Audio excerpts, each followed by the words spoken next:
Welcome.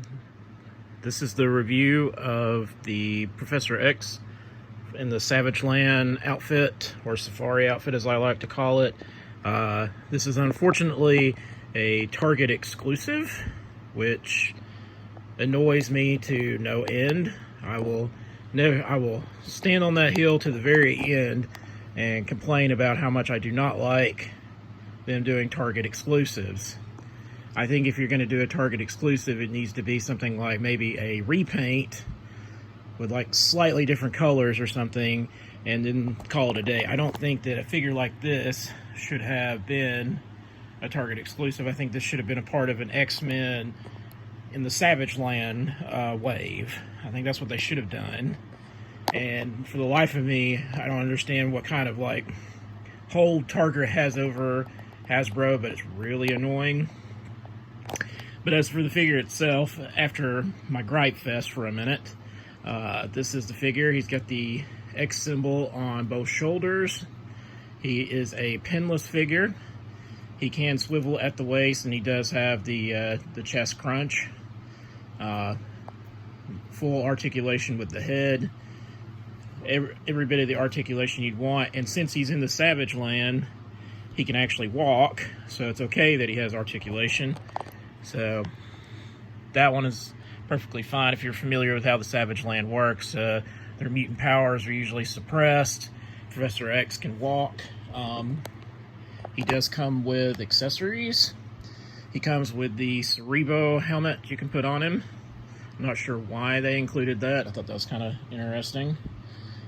You've got like a hand to hold a gun or something. I'm not sure why they included that, because he included no accessories of a gun. And it comes with another fist hand that does the gun looking hand. The only other accessory is the mind hand. This one always has to be included. That should be like a requirement for any Professor X figures. It needs to have him doing this, like he's doing his mental powers, like that's, or telekinesis, or his telepathic abilities, if you want to be more specific. This is a good figure, though. I hate it that it's a Target exclusive, but if you're collecting the X-Men and you're trying to be an X-Men completionist, you're going to want to get this. Supposedly you can find these in stores, but if you tried to do the aggravation of tried to pre-order this thing and get it, that didn't happen. Always the Target pre-orders sell out within like 30 seconds, it seems like, and it's really irritating. I don't usually have a problem with like Amazon or even Walmart. I know I've seen people online complain about the Walmart exclusives. The Walmart exclusives, I can tell you for a fact, as long as you order it within the first day or two, you're usually going to get the pre-order. Target is totally unfair, and that's why I almost didn't want to review this figure, but luckily I was able to get it from like a third-party seller who was only selling it for slightly more than what they paid for it. So it wasn't like I had to pay double or triple the amount.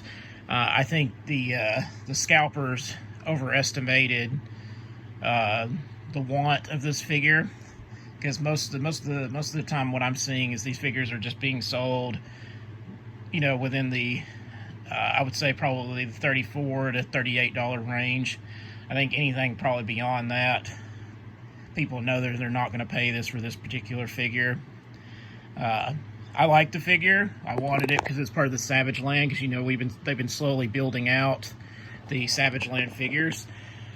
I'm just hoping to all goodness that they do not, when they do Rogue in the Savage Land, that it is not a Target exclusive, because that one is going to sell like hotcakes when they finally get to Rogue's figure.